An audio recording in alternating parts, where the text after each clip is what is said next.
The morning mist clung to the Finnish forest, like a shroud, as Oleg Gordievsky crouched behind a cluster of pine trees, his breath forming small clouds in the September air.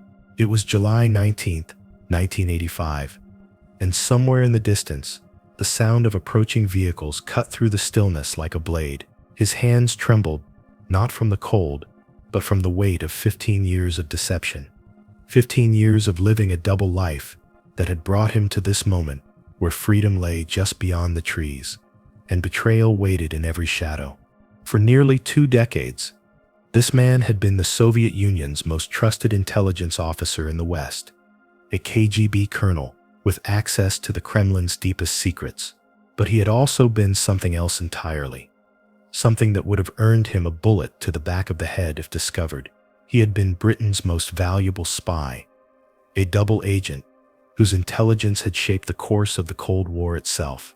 Now, as he waited for his British handlers to spirit him across the border into a new life, Gordievsky carried with him secrets that could topple governments and reshape the balance of power between East and West.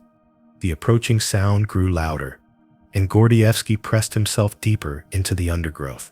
Was it his salvation approaching? Or had the KGB finally caught up with him?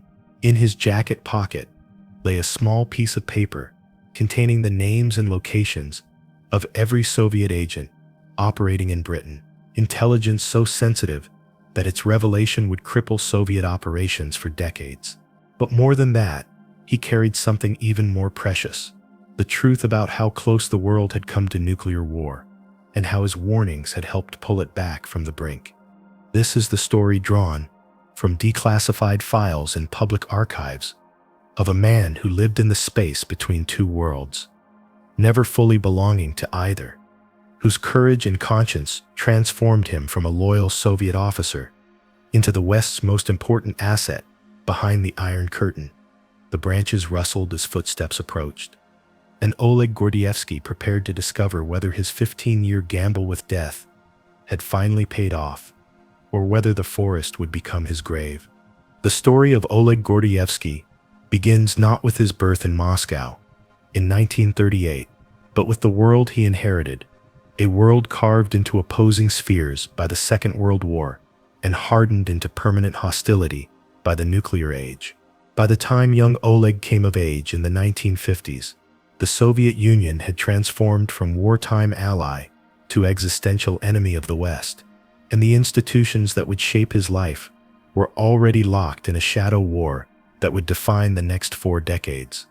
The Committee for State Security, known by its Russian acronym KGB, had emerged from the ashes of Stalin's secret police as the Soviet Union's primary instrument of control and espionage.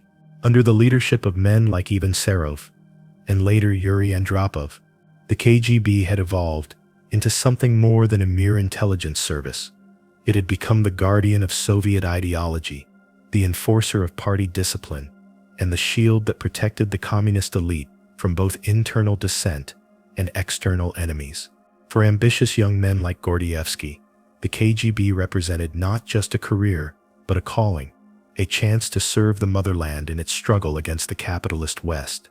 The mandate given to KGB officers operating in the West was deceptively simple on its surface: gather intelligence on Western military capabilities, political intentions, and technological advances, while simultaneously working to undermine Western unity and resolve.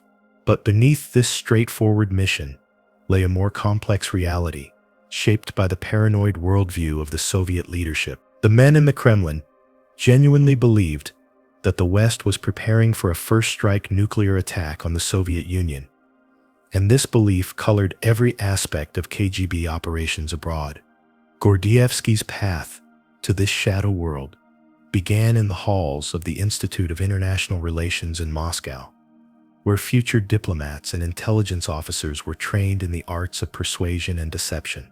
Here, surrounded by the children of the Soviet elite, he absorbed the official narrative of East-West conflict, while quietly developing doubts that would later prove decisive.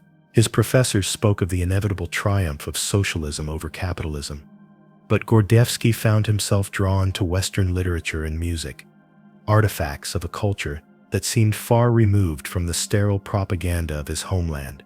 The recruitment process for the KGB was as much about ideological purity as it was about practical skills. Candidates underwent extensive background checks that examined not just their own beliefs and associations, but those of their families for generations back. They were tested on their knowledge of Marxist-Leninist theory, their ability to speak foreign languages, and their psychological resilience under pressure.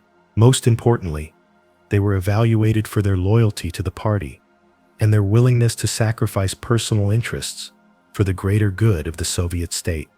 For Gordievsky, acceptance into the KGB in 1962 represented the fulfillment of a dream that had been carefully cultivated since childhood.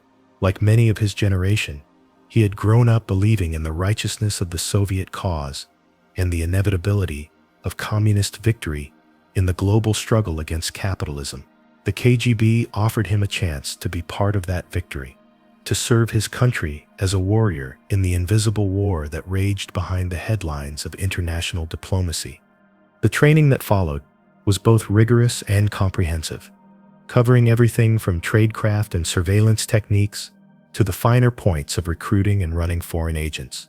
Students learned how to establish and maintain cover identities, how to communicate through dead drops and coded messages, and how to recognize and evade enemy surveillance.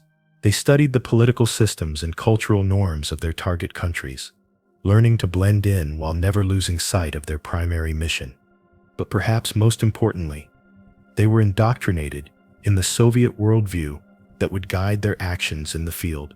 The West was portrayed not as a mere political rival, but as an implacable enemy bent on the destruction of the Soviet Union and everything it represented. Western democracy was dismissed as a facade concealing the true power of capitalist oligarchs, while individual freedoms were characterized as luxuries that weakened nations and made them vulnerable to exploitation.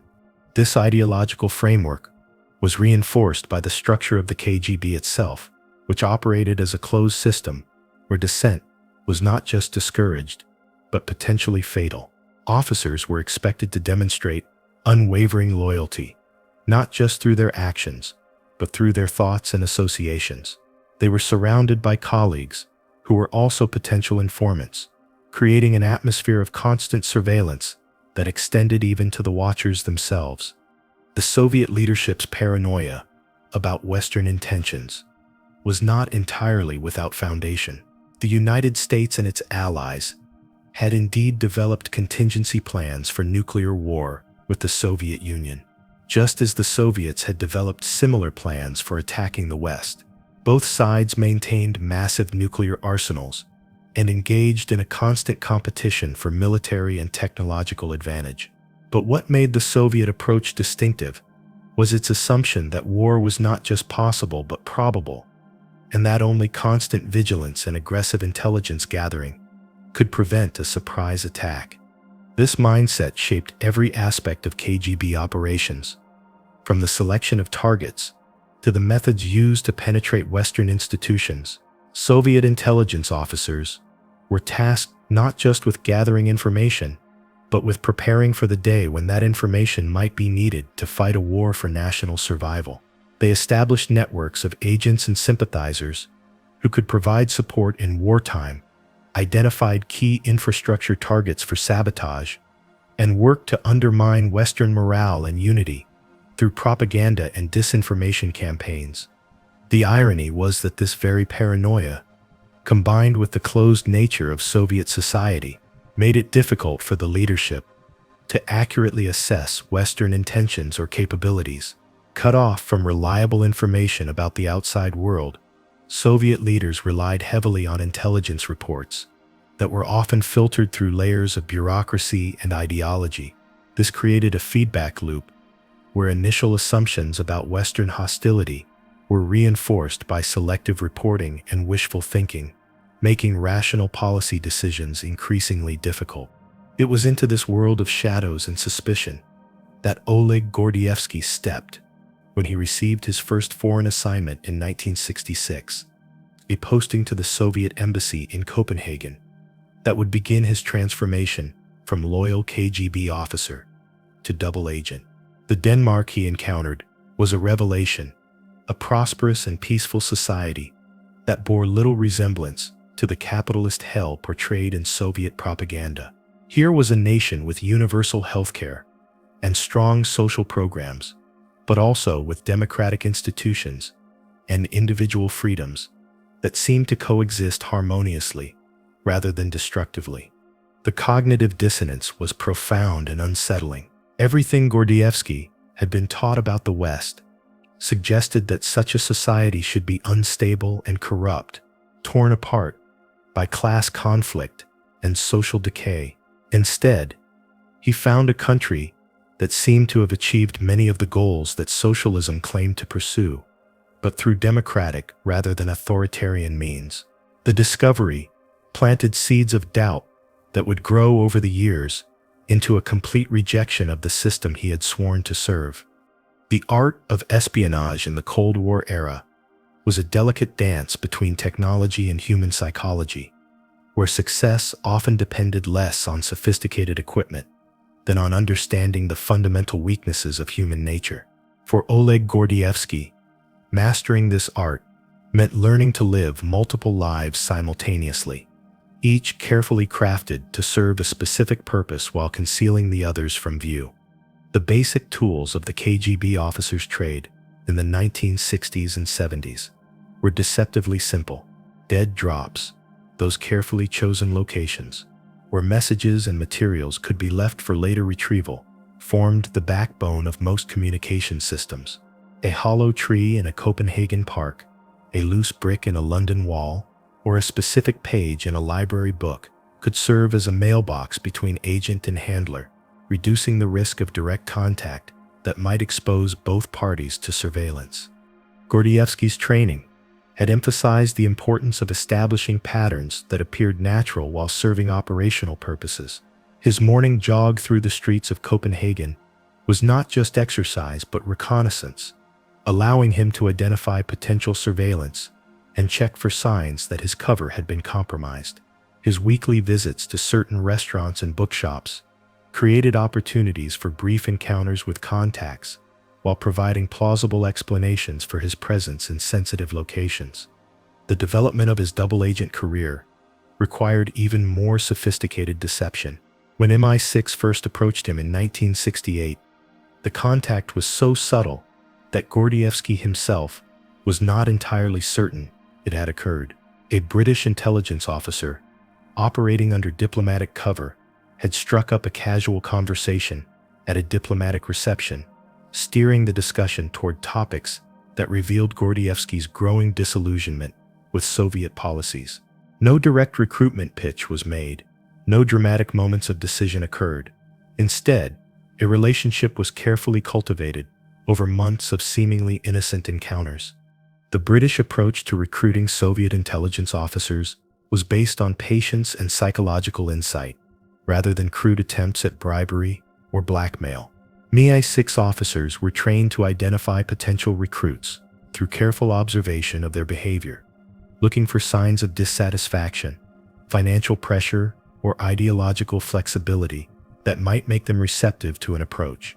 They understood that the most valuable agents were often those who turned not for money but for conscience, and that such individuals required careful handling to maintain their effectiveness over time.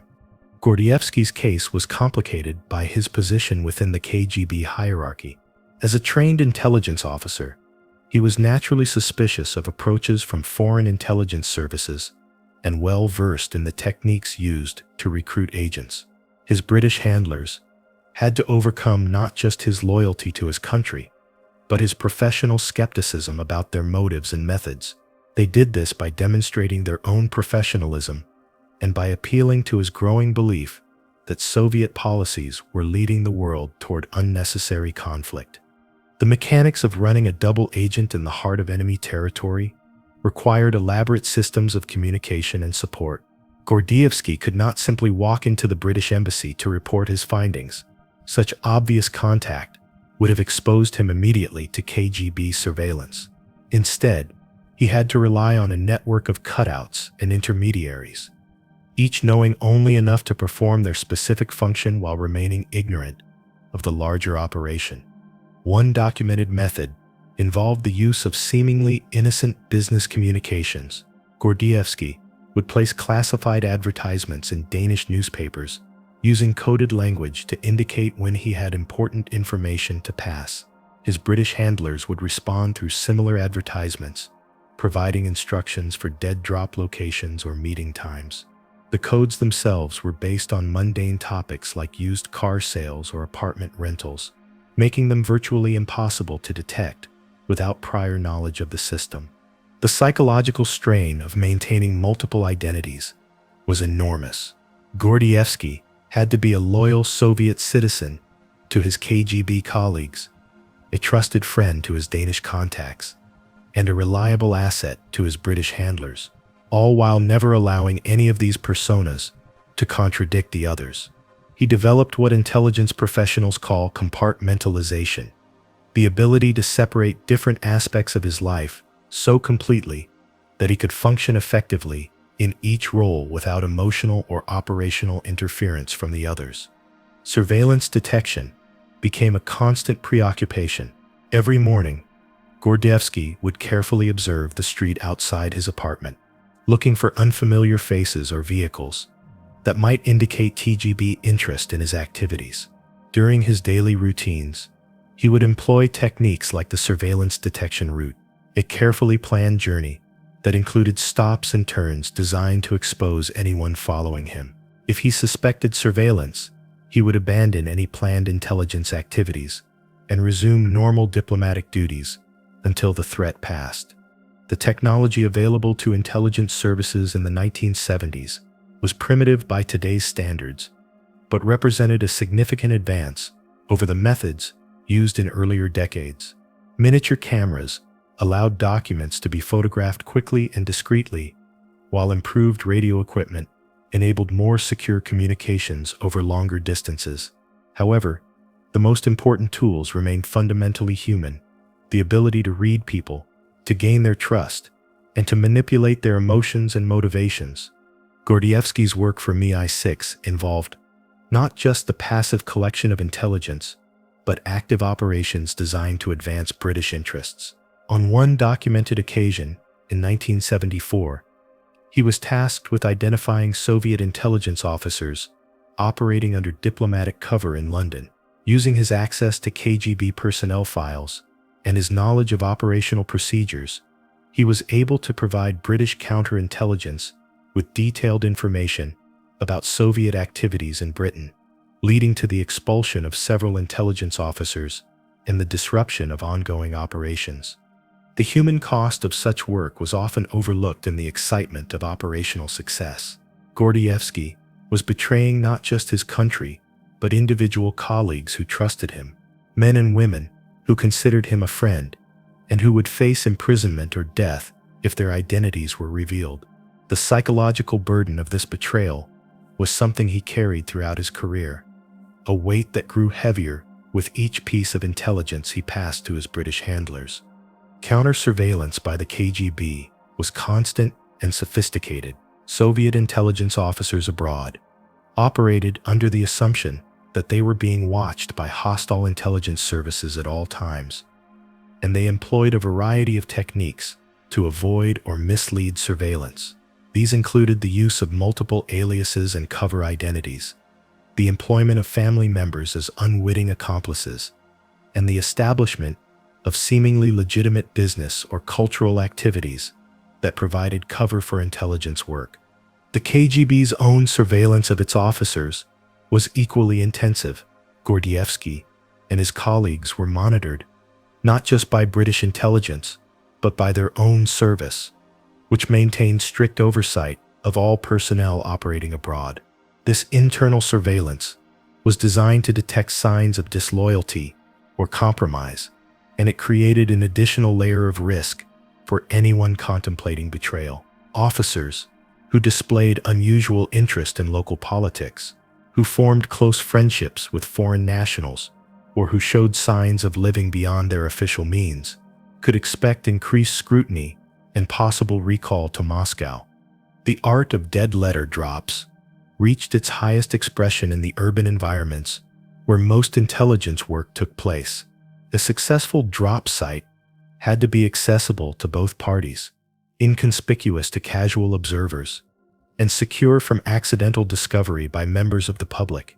Parks, libraries, and transportation hubs were favored locations because they provided legitimate reasons for people to be present, while offering numerous opportunities for concealment.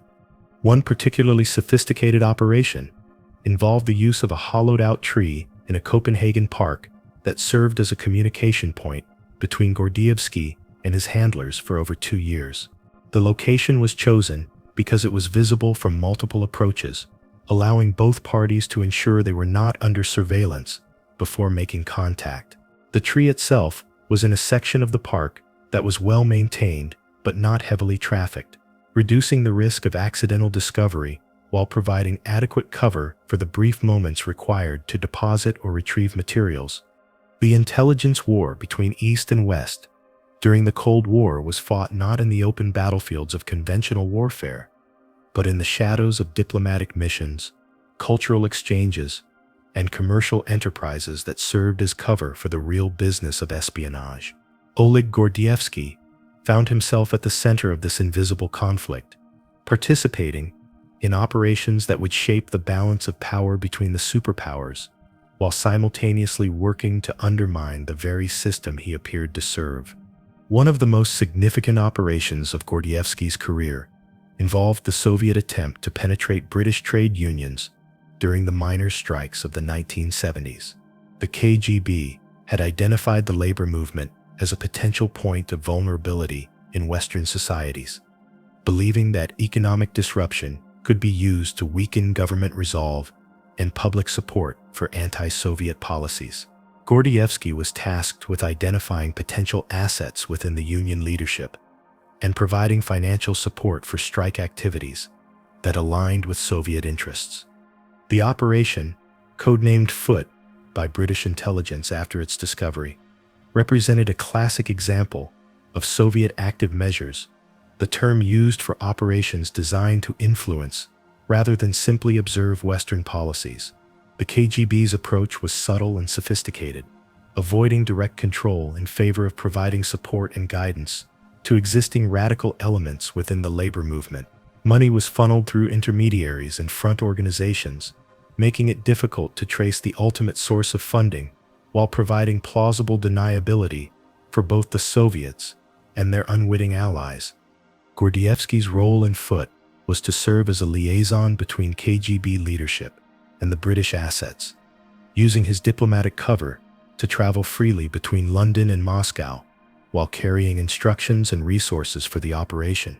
However, his position as a double agent allowed him to provide Mi6 with detailed intelligence about Soviet intentions and methods, enabling British counterintelligence to monitor and ultimately neutralize the operation without exposing Gordievsky's true loyalties.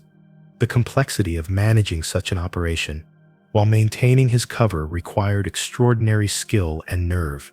Gordievsky had to appear enthusiastic about Soviet objectives while secretly working to undermine them, providing enough genuine intelligence to maintain his credibility with KGB leadership, while ensuring that the most sensitive information reached his British handlers. The psychological strain was enormous, requiring him to live in a constant state of calculated betrayal that took a severe toll on his mental and physical health.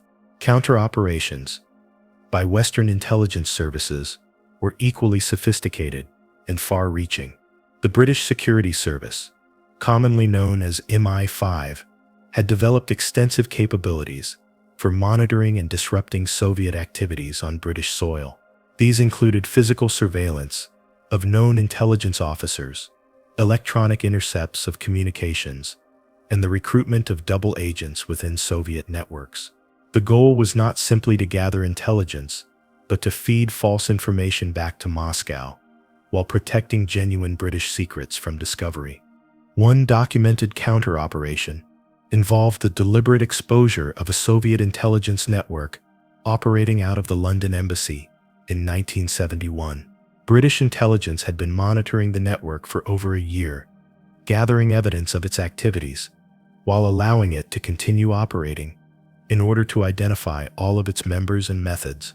When the decision was finally made to roll up the network, the operation was conducted with surgical precision, resulting in the expulsion of over 100 Soviet officials from Britain, while leaving other networks intact and unaware of the compromise. Gordievsky's intelligence was crucial to the success of such operations. His access to KGB personnel files and operational plans provided British intelligence with unprecedented insight into Soviet activities, allowing them to distinguish between genuine threats and deliberate deception while planning their own countermeasures. The information he provided was so detailed and accurate that it fundamentally changed British understanding of Soviet capabilities and intentions, leading to significant adjustments in both defensive and offensive strategies. The psychological warfare component of these operations was as important as the intelligence gathering itself. Both sides sought to demoralize and confuse their opponents through disinformation campaigns, false flag operations, and the strategic disclosure of embarrassing information. The KGB's Service A was specifically tasked with conducting such operations, creating and disseminating propaganda designed to undermine Western unity and resolve while promoting Soviet interests and ideology. One particularly ambitious Soviet operation, known as Ryan, was designed to detect preparations for a surprise nuclear attack on the Soviet Union. The operation, which began in the early 1980s, required intelligence officers around the world to monitor a vast array of indicators that Soviet leadership believed would reveal Western preparations for war. These included everything from the movement of government officials to unusual activity at military installations to changes in blood bank inventories that might indicate preparation for mass casualties. Gordievsky's reporting on Ryan provided Western intelligence with crucial insight into Soviet paranoia about nuclear war and helped explain seemingly irrational Soviet behavior during the early Reagan years. His intelligence revealed that Soviet leaders genuinely believed that the United States was preparing for a first strike, and that this belief was driving increasingly aggressive Soviet actions around the world. This understanding allowed Western policymakers to calibrate their own responses more carefully, avoiding actions that might inadvertently trigger the very conflict they sought to prevent. The recruitment and management of subagents represented another crucial aspect of intelligence operations during this period. Both sides sought to develop networks of local assets who could provide information and support for their activities, while remaining unaware of their ultimate controllers. These networks often included journalists, academics, business leaders, and government officials who were recruited through a combination of ideological persuasion, financial incentives, and personal relationships. Gordievsky's work in this area was particularly valuable because of his ability to identify potential recruits and assess their motivations and vulnerabilities. His training in psychology and his natural ability to read people made him exceptionally skilled at recognizing individuals who might be susceptible to recruitment, whether through greed, ideology, or personal grievance. However, his position as a double agent allowed him to protect potential Western assets from Soviet recruitment while identifying genuine security threats to British interests. The use of technology in intelligence operations was rapidly evolving during Gordievsky's career. The introduction of miniaturized recording devices, improved cameras, and more sophisticated communication systems fundamentally changed the nature of espionage work. Operations that once required large teams and extensive resources could now be conducted by individual agents using portable equipment that was virtually undetectable when properly employed. However, technology also created new vulnerabilities and challenges. Electronic surveillance capabilities were improving on both sides, making traditional communication methods increasingly risky while requiring the development of new techniques for secure communication. The KGB invested heavily in signals intelligence and communication security, developing sophisticated methods for intercepting and decoding Western communications, while protecting their own networks from similar penetration. The cat-and-mouse game between surveillance and counter-surveillance reached new levels of sophistication during this period. Intelligence officers on both sides employed increasingly elaborate techniques to avoid detection while gathering information about their opponent's activities. These included the use of multiple vehicles in surveillance operations, the employment of sophisticated disguises and cover identities, and the development of new technologies for covert observation and recording. One documented operation involved a joint effort between the KGB and East German Stasi to penetrate NATO headquarters in Brussels during the late 1970s. The operation required months of preparation and involved multiple intelligence services, commercial cover companies, and unwitting accomplices in various NATO countries. The goal was to obtain detailed information about NATO military plans and capabilities, while identifying potential assets within the alliance structure who could provide ongoing intelligence. Gordievsky's intelligence about this operation allowed Western counterintelligence to monitor its progress while taking steps to protect the most sensitive information from compromise. The operation ultimately failed to achieve its primary objectives, but it provided valuable insight into Soviet intelligence methods and priorities, while demonstrating the level of coordination possible between Warsaw Pact intelligence services. The mechanics of espionage during the Cold War required a mastery of techniques that balanced audacious creativity with meticulous attention to detail, where a single mistake could mean exposure, imprisonment, or death. For Oleg Gordievsky, these techniques were not merely professional skills, but the very foundation of his survival, as he navigated the treacherous waters between two intelligence services that would kill him without hesitation if his true loyalties were discovered. The art of establishing and maintaining cover identities was perhaps the most crucial skill in the intelligence officer's repertoire. Gordievsky's official cover as a Soviet diplomat provided him with diplomatic immunity and a plausible explanation for his presence in foreign countries, but it also subjected him to constant scrutiny from both hostile intelligence services and his own colleagues. Every aspect of his public persona had to be carefully crafted and consistently maintained, from his political opinions to his cultural preferences to his personal relationships.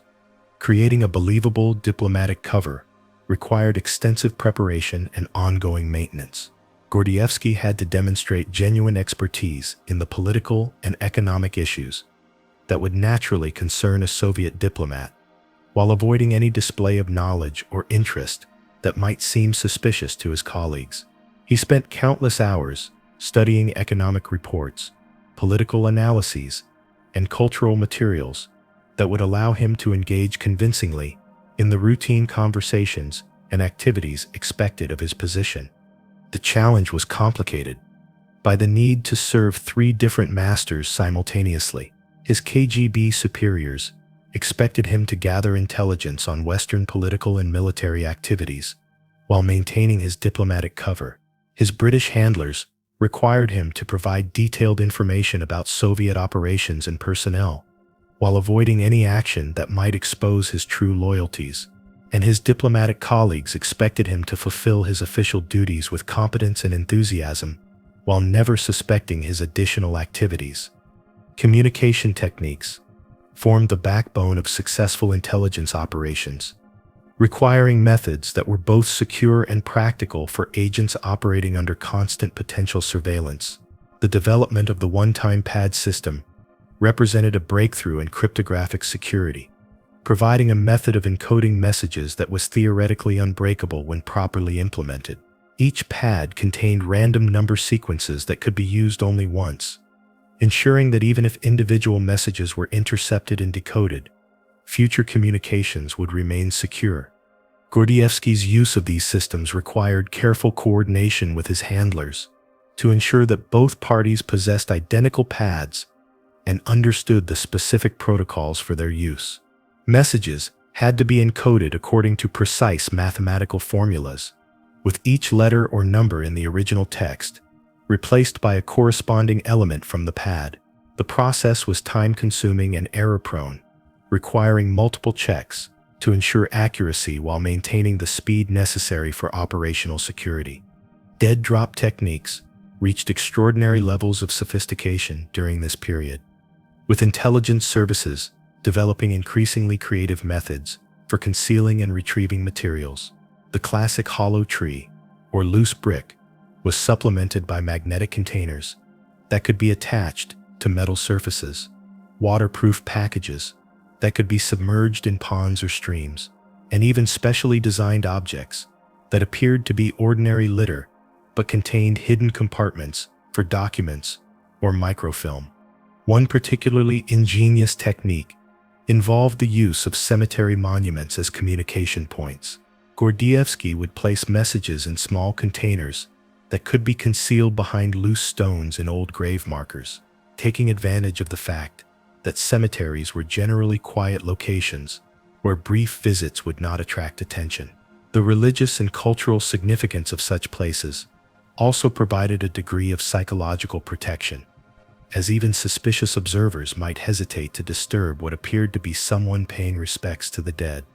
The timing of dead drop operations was as crucial as their physical security. Intelligence services developed elaborate protocols for scheduling pickups and deliveries, using everything from commercial radio broadcasts to newspaper advertisements to coordinate activities. A particular phrase in a classified advertisement might indicate that a drop had been loaded, while the absence of an expected signal could warn of surveillance or compromise. These systems required both parties to monitor multiple communication channels while maintaining strict operational discipline. Surveillance detection became an art form in itself, with intelligence officers developing increasingly sophisticated methods for determining whether they were being watched. The basic principle was simple: create situations that would force surveillance teams to reveal themselves while providing plausible explanations for the officer's own movements. In practice, this meant carefully planned routes that included unexpected turns, stops, and direction changes that would catch followers off guard while appearing natural to casual observers. Gordievsky's surveillance detection routines were integrated into his daily activities in ways that made them appear completely normal. His morning jogging route included several sharp turns and backtracking sections that would expose foot surveillance while providing him with excellent cardiovascular exercise. His shopping trips included multiple stores with separate entrances and exits, allowing him to observe potential watchers while appearing to comparison shop. Even his social activities were planned to include opportunities for surveillance detection, with dinner parties and cultural events chosen partly for their ability to reveal hostile interest in his activities. The psychological techniques used in agent recruitment and handling were perhaps the most sophisticated aspect of Cold War espionage. Intelligence officers were trained to identify and exploit the specific motivations that might lead individuals to betray their countries.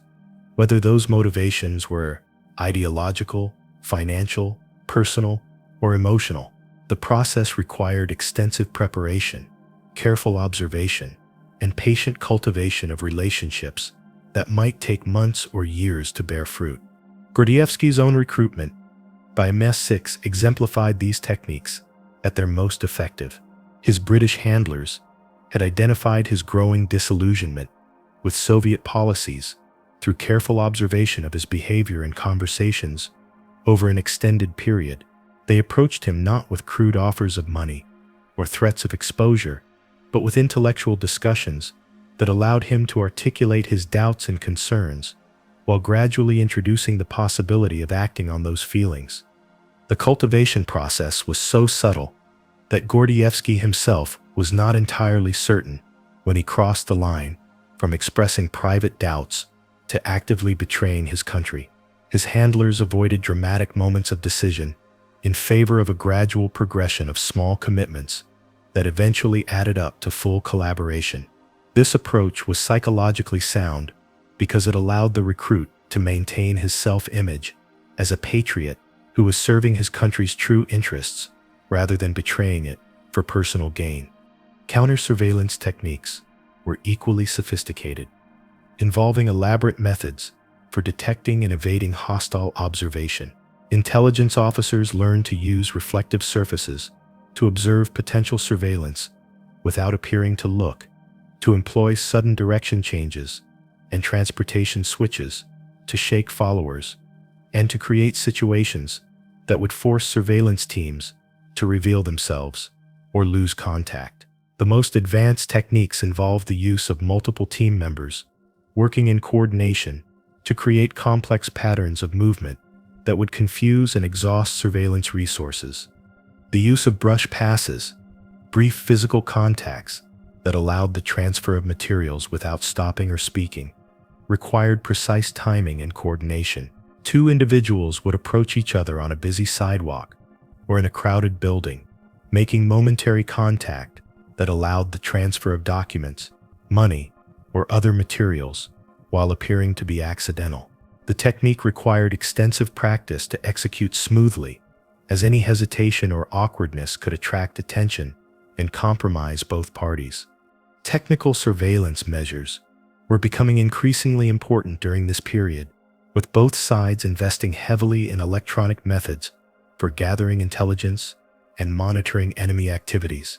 The KGB developed sophisticated listening devices that could be concealed in everyday objects, while Western intelligence services created equally advanced detection equipment designed to locate and neutralize such devices. The resulting technological arms race produced increasingly miniaturized and sophisticated equipment that fundamentally changed the nature of intelligence work. Gordievsky's training included instruction in the use of various technical devices, from miniature cameras capable of photographing documents in low light conditions to radio transmitters small enough to be concealed in clothing or personal items. However, the most important aspect of technical training was learning to recognize and avoid the technical surveillance methods employed by hostile intelligence services, knowledge that was crucial for maintaining operational security in an increasingly dangerous environment. The development of cover for action techniques allowed intelligence officers to carry out operations while maintaining plausible explanations for their activities. Every aspect of an operation had to be planned with cover in mind, from the selection of locations to the timing of activities to the materials and equipment used. The goal was to ensure that even if the operation was observed or discovered, the intelligence officer's involvement would appear innocent or explainable through normal diplomatic or commercial activities. The invisible war between East and West was sustained not just by ideology and national security concerns, but by a complex economic and political infrastructure that required enormous resources and sophisticated methods of control. For Oleg Gordievsky, understanding this infrastructure was crucial, not only for his survival as a double agent, but for comprehending the true stakes of the conflict in which he had become a central figure. The KGB's annual budget during the height of the Cold War was one of the most closely guarded secrets of the Soviet state, but declassified documents suggest it consumed a significant portion of the USSR's total government expenditure. The first chief directorate, responsible for foreign intelligence operations, alone employed tens of thousands of officers and support personnel worldwide, maintaining residencies in virtually every major capital and operating extensive networks of agents, safe houses, and front organizations. The economics of espionage operations were staggering in their complexity and scope. A single intelligence officer, like Gordievsky, required not just his salary and operational expenses, but an entire support structure that included diplomatic cover, secure communications, surveillance detection, document forgery, and emergency extraction capabilities. The cost of maintaining his diplomatic status alone involved expensive embassy facilities, encrypted communication systems, and the salaries of numerous support personnel who were often unaware of his intelligence activities. The financial mechanisms used to support intelligence operations were necessarily opaque and distributed across multiple budget categories to avoid detection by hostile intelligence services and domestic oversight bodies.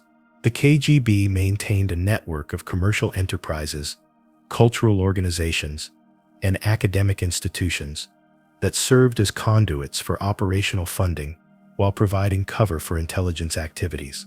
These front organizations were often profitable businesses in their own right, generating revenue that could be used to support operations while maintaining their legitimacy as commercial enterprises. The recruitment and maintenance of foreign agents required sophisticated financial arrangements that could provide support without creating obvious connections to Soviet intelligence services. Money had to be transferred through multiple intermediaries, converted between currencies, and delivered through methods that appeared legitimate to both the recipients and any observers. The KGB developed an extensive network of financial institutions, commercial enterprises, and individual facilitators who could handle these transactions while maintaining operational security. The political dimensions of intelligence work were equally complex, involving not just the collection of information, but the active manipulation of political processes in target countries. The KGB's Active Measures program was designed to influence foreign political developments through a combination of propaganda, disinformation, and support for friendly political movements. These operations required detailed understanding of local political systems, access to influential individuals and organizations, and the ability to coordinate activities across multiple countries and time zones. Gordievsky's position within this system gave him unique insight into the political calculations that drove Soviet intelligence operations.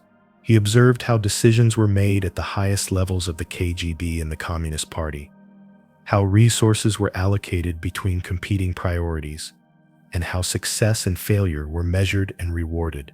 This knowledge proved invaluable to his British handlers, who used it to better understand Soviet decision-making processes and to predict likely responses to Western policies and actions.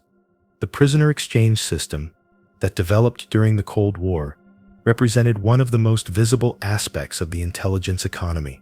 Both sides captured enemy agents and intelligence officers, creating a valuable currency that could be used to negotiate the release of their own personnel. These exchanges were carefully choreographed events that involved extensive diplomatic negotiations, precise timing, and elaborate security arrangements designed to prevent either side from gaining advantage through deception or force.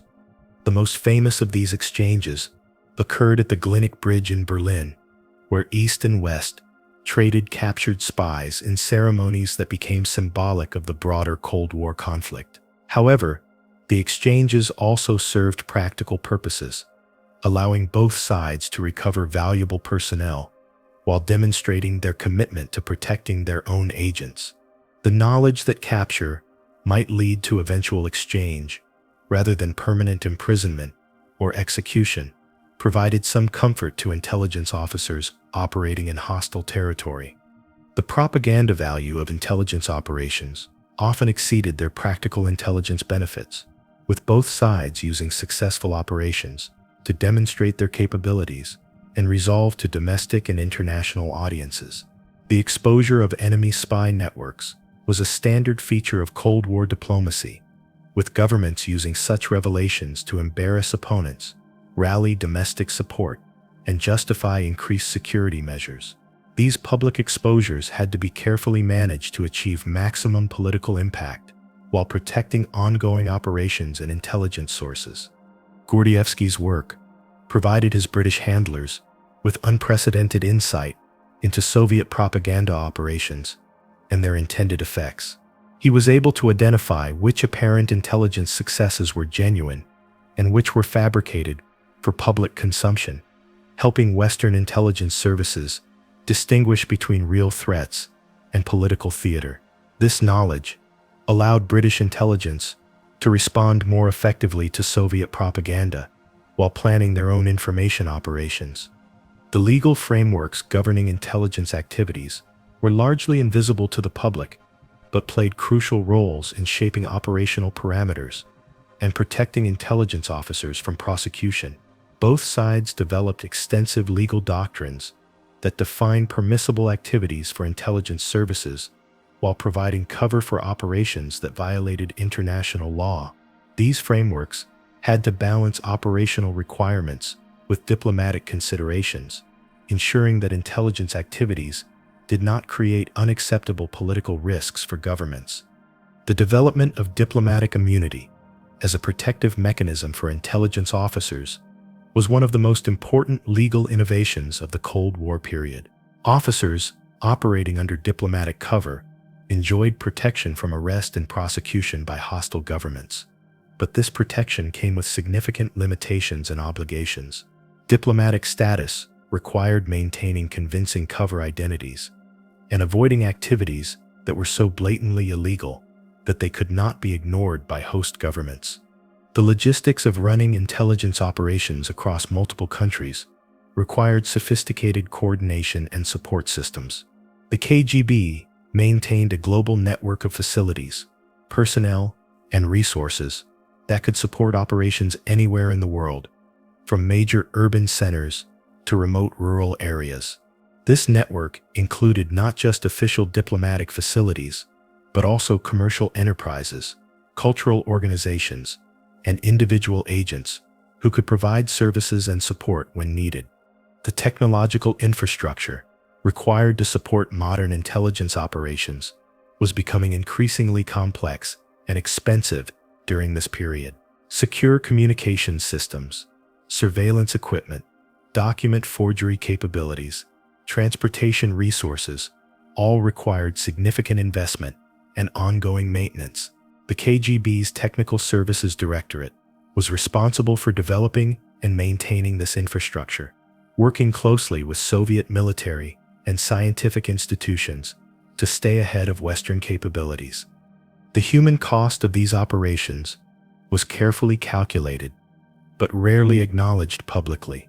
Intelligence services on both sides accepted that their operations would result in the imprisonment, execution, or disappearance of enemy agents and innocent civilians who became involved in intelligence activities. These costs were justified through appeals to national security and ideological necessity, but they created moral and psychological burdens for individual officers who had to live with the consequences of their actions. Gordievsky's position as a double agent gave him unique insight into these human costs, as he was responsible for actions that resulted in harm to individuals on both sides of the conflict. His intelligence led to the arrest and expulsion of Soviet intelligence officers, while his maintenance of cover required him to participate in operations that potentially harmed Western interests and individuals. The psychological burden of this dual responsibility contributed to the stress and isolation that characterized his double life. The economic intelligence component of Cold War espionage was often overlooked, but represented a significant portion of overall intelligence activities. Both sides sought detailed information about each other's economic capabilities, technological developments, and resource allocation decisions. This information was used not just for military planning, but for economic warfare, designed to undermine enemy capabilities while protecting domestic industries and technologies. The control mechanisms used by both sides to manage their intelligence services were necessarily secretive, but represented sophisticated systems of oversight and accountability. The KGB was subject to supervision by the Communist Party through multiple channels, including direct political control, financial oversight, and personnel management.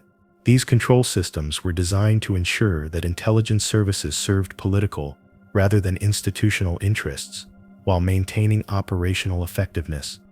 The autumn of 1983 marked a watershed moment in the Cold War, when the world came closer to nuclear war than at any time since the Cuban Missile Crisis, when Oleg Gordievsky's intelligence became crucial to preventing a catastrophe that could have destroyed civilization itself. The convergence of Soviet paranoia, Western military exercises, and a series of miscommunications and misunderstandings created a perfect storm that nearly triggered the very conflict both sides claimed to be working to prevent. The catalyst for this crisis was Operation Able Archer 83, a NATO military exercise designed to test command and control procedures for nuclear warfare in Europe. The exercise was intended as a routine training activity, similar to dozens of others conducted over the years, but its timing and scope coincided with a period of unprecedented tension between East and West. The recent deployment of American intermediate-range missiles in Europe, combined with President Reagan's Strategic Defense Initiative and increasingly aggressive rhetoric from both sides, had created an atmosphere of suspicion and fear that made rational decision-making increasingly difficult. From the Soviet perspective, Able Archer represented exactly the kind of activity that Operation Ryan had been designed to detect. The exercise involved high-level government officials, realistic communication procedures, and coordination between military and civilian authorities that closely resembled what Soviet intelligence believed would characterize preparations for an actual first strike. The fact that the exercise was scheduled during a period of heightened international tension only reinforced Soviet suspicions about Western intentions. Gordievsky's position within the KGB gave him unprecedented access to the Soviet leadership's response to Able Archer and the broader pattern of Western military activities during this period. He observed firsthand the growing panic within the Soviet intelligence community as reports flooded in from residencies around the world, describing what appeared to be preparations for imminent nuclear war. The cumulative effect of these reports, filtered through the paranoid worldview of Soviet leadership, created a feedback loop of fear and misinterpretation that brought both sides to the brink of disaster. The intelligence that Gordievsky provided to his British handlers during this period was arguably the most important of his entire career. His reports revealed that Soviet leadership genuinely believed that the United States was preparing for a nuclear first strike and that they were seriously considering a preemptive attack to prevent it. This information allowed Western policymakers to understand that their own actions, however defensive in intent, were being interpreted as aggressive preparations for war. The mechanism by which this intelligence reached the highest levels of Western governments demonstrates the sophisticated systems that had been developed for handling the most sensitive information. Gordievsky's reports were transmitted through multiple layers of encryption and authentication, ensuring that they reached their intended recipients without compromise while maintaining his security as a source. The intelligence was so sensitive that it was shared only with a handful of officials who had been specifically cleared for access to information from the most valuable sources. The British response to Gordievsky's intelligence was immediate and decisive. Prime Minister Margaret Thatcher was personally briefed on the Soviet leadership's state of mind and the genuine risk of miscalculation that the intelligence revealed. She immediately contacted President Reagan, sharing the essential elements of the intelligence while protecting Gordievsky's identity and the specific methods by which the information had been obtained. This communication led to a fundamental reassessment of Western policies and a deliberate effort to reduce tensions through both public and private diplomatic channels.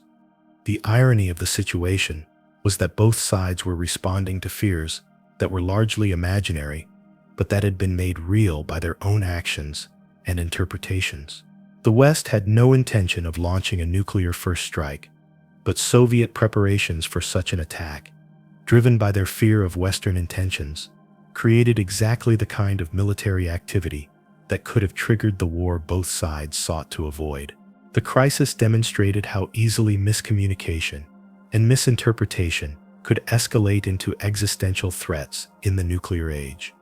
The resolution of the Able Archer crisis marked a turning point, not just in East-West relations, but in Gordievsky's own career and personal situation. His intelligence had prevented a nuclear war, but the very success of his reporting had also increased his value to British intelligence and the risks associated with his continued operation. The KGB's investigation into how Western governments had obtained such detailed information about Soviet decision-making processes, inevitably led to increased scrutiny of all personnel with access to sensitive information. The first signs of suspicion emerged in early 1984, when Gordievsky noticed subtle changes in his treatment by KGB colleagues and superiors. Conversations that once flowed freely became more guarded. Meetings that had included him were held without his participation, and documents that had once been readily available became more difficult to access. These changes were gradual and could have been attributed to routine security upgrades or bureaucratic reorganization, but Gordievsky's training and experience told him that his position was becoming increasingly precarious. The investigation that ultimately led to Gordievsky's exposure was triggered not by any mistake on his part, but by the defection of another Soviet intelligence officer who had knowledge of British intelligence operations. Aldrich Ames, a CIA officer who had been recruited by the KGB, had provided Soviet intelligence with information about American sources within the Soviet system, leading to a systematic review of all personnel who might have had access to the information that was being leaked to the West. The methodical nature of the Soviet investigation demonstrated the sophisticated counterintelligence capabilities that the KGB had developed over decades of experience with foreign penetration attempts. Every aspect of Gordievsky's career was examined, from his early training and assignments to his current activities and associations. His communications were monitored, his movements were tracked, and his personal life was subjected to intensive scrutiny, designed to reveal any evidence of treasonous activity. The psychological pressure of living under such scrutiny while maintaining his operational activities required extraordinary discipline and nerve. Gordievsky had to continue functioning as a KGB officer while knowing that any mistake could expose him to arrest, torture, and execution. He had to maintain normal relationships with colleagues who might be reporting on his activities while communicating with British handlers who were themselves at risk of exposure if his cover was blown. The decision to extract Gordievsky from the Soviet Union was made in the spring of 1985, when intelligence indicated that his arrest was imminent. The extraction plan that had been developed over several years was put into operation, requiring coordination between multiple British intelligence services and careful timing to avoid detection by Soviet surveillance. The operation represented one of the most complex and dangerous intelligence activities of the Cold War, with failure meaning not just the loss of a valuable agent, but potential diplomatic crisis and personal tragedy. The actual extraction operation began with Gordievsky's routine trip to Finland in July 1985, ostensibly for a vacation with his family. The trip provided cover for him to make contact with British intelligence, while appearing to maintain normal patterns of behavior that would not arouse suspicion. However, Soviet surveillance of his activities in Finland was more intensive than expected, requiring real-time adjustments to the extraction plan and split-second timing to avoid detection. The forest clearing where Gordievsky waited for his British handlers on that July morning represented the culmination of 15 years of deception, risk, and moral complexity. His successful extraction not only saved his life, but preserved one of the most valuable intelligence assets of the Cold War era. However, it also marked the beginning of a new phase of his life, one characterized by exile, isolation, and the knowledge that he could never return to the country of his birth. The immediate aftermath of Gordievsky's extraction created ripple effects throughout the intelligence communities of both sides.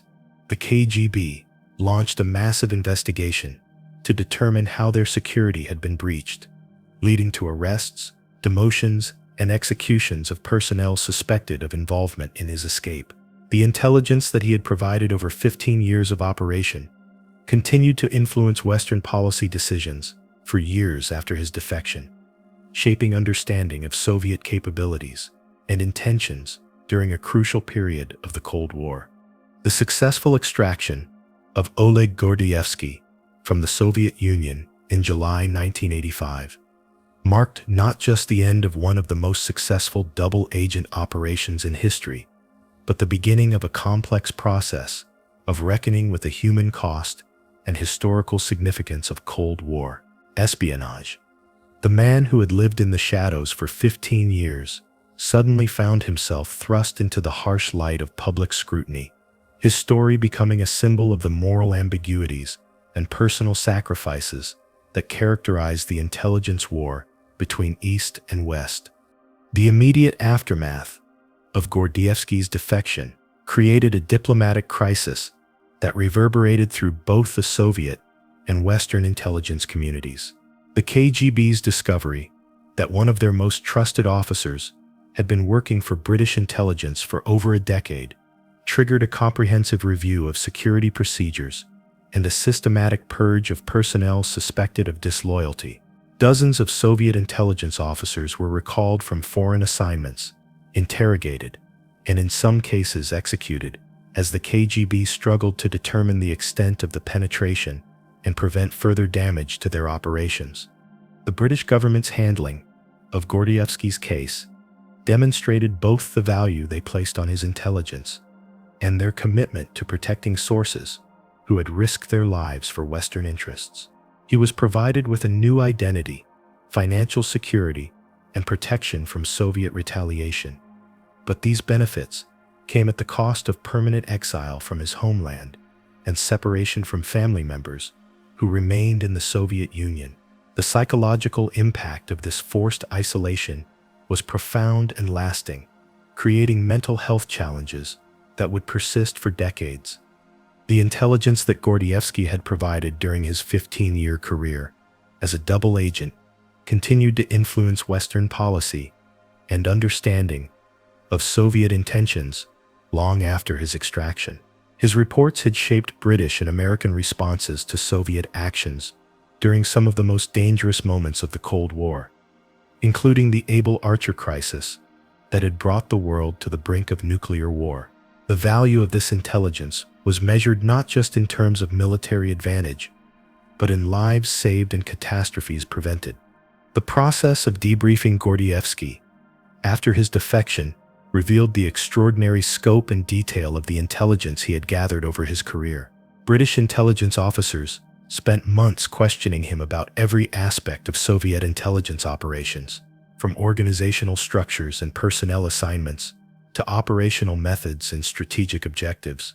The information he provided filled thousands of pages of classified reports that would inform Western intelligence activities for years to come. One of the most significant revelations to emerge from Gordievsky's debriefing was the extent of Soviet paranoia about Western nuclear intentions during the early 1980s. His first-hand accounts of Kremlin decision-making during the Able Archer crisis provided crucial insight into how close the world had come to nuclear war and how Soviet leaders had genuinely believed that the United States was preparing for a first strike. This information fundamentally changed Western understanding of Soviet strategic thinking and influenced arms control negotiations for the remainder of the Cold War. The public revelation of Gordievsky's story, which began with selective leaks to the press in the late 1980s and continued with his own memoir, published in the 1990s, provided the first detailed account of Cold War espionage from the perspective of a participant who had operated at the highest levels of both sides. His story offered unprecedented insight into the human dimension of intelligence work, revealing the personal costs and moral complexities that were often overlooked in official accounts of the period. The impact of Gordievsky's defection on his family members, who remained in the Soviet Union, was severe and lasting. His wife and daughters faced intense scrutiny from Soviet authorities, lost career opportunities, and were subjected to various forms of harassment designed to punish them for his betrayal. The KGB's policy of collective punishment for defectors meant that innocent family members bore significant costs for decisions they had not made and actions of which they had been unaware. The collapse of the Soviet Union in 1991 created new opportunities for historical research and reassessment of Cold War intelligence operations. Archives that had been sealed for decades were open to researchers, revealing the true scope and impact of operations like those in which Gordievsky had participated. These archival revelations confirmed many of his accounts, while providing additional context about the broader intelligence war between East and West. The establishment of intelligence museums and research centers in various countries during the post-Cold War period provided new venues for preserving and interpreting the history of espionage during this crucial period. Gordievsky's story became a central feature of many of these exhibits, with his case serving as an example of both the possibilities and limitations of human intelligence in the nuclear age. These public displays of previously classified information reflected a broader recognition of the historical significance of intelligence work and its impact on international relations.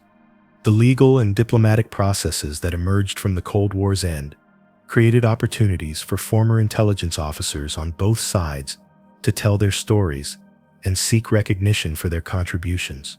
However, these processes also revealed the lasting divisions and resentments created by decades of covert warfare. Many former Soviet intelligence officers continued to view Gordievsky as a traitor who had betrayed his country for personal gain, while Western accounts celebrated him as a hero who had helped prevent nuclear war.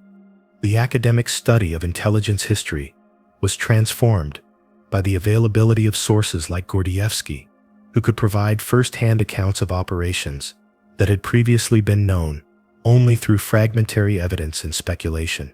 His testimony and memoirs became essential sources for scholars studying the Cold War, providing detailed information about decision-making processes, operational methods, and personal motivations that had been invisible to outside observers. The psychological toll of Gordievsky's double life and subsequent exile became increasingly apparent in the years following his defection. He struggled with depression, anxiety, and survivor guilt, conditions that were exacerbated by his isolation from the culture and language of his birth. The British government provided access to mental health services, but the unique nature of his situation made treatment challenging and recovery incomplete.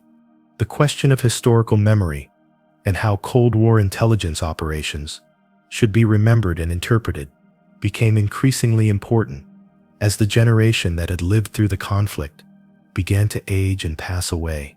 Gordievsky's story raised fundamental questions about loyalty, patriotism, and moral responsibility that had relevance beyond the specific context of East-West conflict. His case demonstrated how individuals could find themselves caught between competing loyalties and forced to make choices that would define their lives and legacy.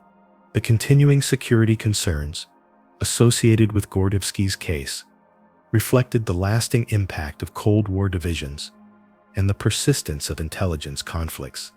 Even after the formal end of ideological competition between East and West, Russian intelligence services continued to view him as a legitimate target for retaliation, requiring ongoing protection measures that limited his freedom and mobility.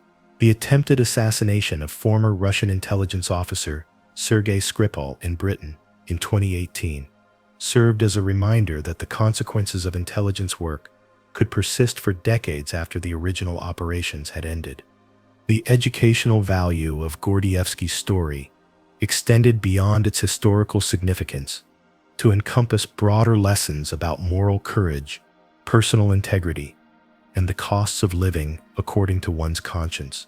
His willingness to risk everything for principles he believed in, regardless of the personal consequences, provided an example of moral leadership that transcended the specific context of Cold War espionage. The story demonstrated how individuals could make a difference in historical events through their choices and actions, even when operating within systems that seemed to leave little room for personal agency. As the forest sounds of that July morning in 1985 faded into memory, Oleg Gordievsky's successful escape to the West marked not just the end of one man's extraordinary double life, but a turning point in the broader narrative of Cold War intelligence. His 15 years as a double agent had provided British intelligence with unprecedented insight into Soviet operations and intentions. Intelligence that may have prevented nuclear war and certainly helped shape the peaceful resolution of the Cold War itself. The story of Oleg Gordievsky reveals the profound human dimension of the Cold War, showing how individual conscience and moral courage could influence the course of world events, even within the rigid structures of totalitarian systems. His decision to work for British intelligence was driven not by greed or personal ambition, but by a growing recognition that the system he had sworn to serve was leading the world toward unnecessary conflict and human suffering. This moral awakening, occurring gradually over years of exposure to Western society and values, demonstrates the power of ideas and human contact to transcend ideological barriers. The intelligence that Gordievsky provided during his career saved lives on both sides of the Iron Curtain, while helping to prevent the nuclear catastrophe that haunted the dreams of an entire generation.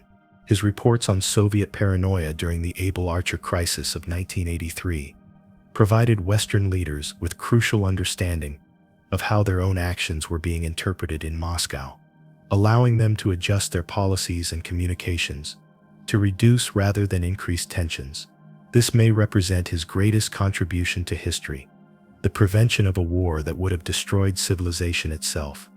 Yet Gordievsky's story also illustrates the profound personal costs of intelligence work and the moral complexities that arise when individuals find themselves caught between competing loyalties and obligations.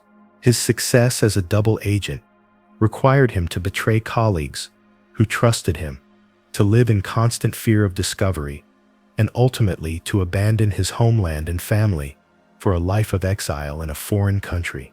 These sacrifices, made in service of principles he believed transcended national boundaries, remind us that historical change often requires individuals to pay prices that extend far beyond their own lives. The lessons of Oleg Gordievsky's story extend beyond the specific context of Cold War espionage to encompass broader questions about moral responsibility, individual agency, and the relationship between personal conscience and institutional loyalty. His case demonstrates that even within the most rigid and controlling systems, individuals retain the capacity to make moral choices and influence historical events through their actions. This message of human agency and moral responsibility remains relevant in our contemporary world, where individuals continue to face choices between personal safety and moral principle. From the forest clearing in Finland, where freedom waited beyond the trees, to the recognition that one man's conscience had helped change the course of history, Oleg Gordievsky's story stands as a testament to the power of individual moral courage to transcend the divisions that separate nations and ideologies, proving that in the darkest moments of human conflict, there are always those willing to risk everything for the chance to build a more peaceful world.